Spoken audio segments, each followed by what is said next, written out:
Hello everyone, আমি তানিয়ার আপনাদের সবাইকে স্বাগত জানাই আমার mini mini mini Sevi mini ব্লগটা স্টার্ট করছি।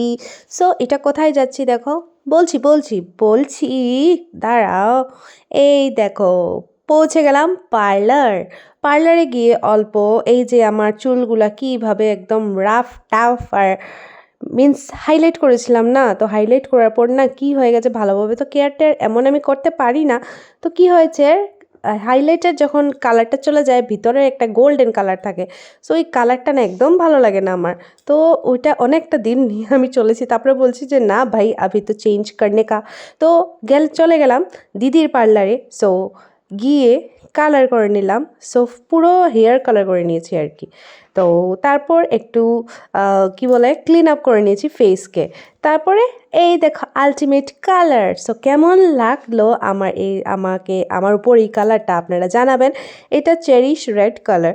সো আমার তো ভীষণ ভালো লেগেছে কালারটা। আপনাদের কেমন লাগলো অবশ্যই জানাবেন।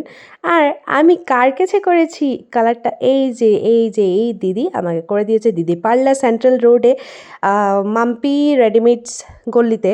তো ওখানে গিয়ে আপনারা পেয়ে যাবেন, পার্লারের নাম হলো চন্দ্রিমা বিউটি পার্লার। আর আমি আফটার হেয়ার কালার অ্যান্ড কী বলে clean up without makeup look, only lipstick লাগিয়েছি, না লাগালেও হয় না। সো তবুও মনে হচ্ছে যে না একটু ভালোই লাগছে। তো ক্লিন আপ করে আর হেয়ার কালার করে আমি তো ভীষণ খুশি। আপনারা জানাবেন কেমন লাগলো। সো আমার ভিডিওটা ভালো লাগলে অবশ্যই একটা লাইক কমেন্ট শেয়ার করে দেবেন। আমি যাই, টাটা বাই।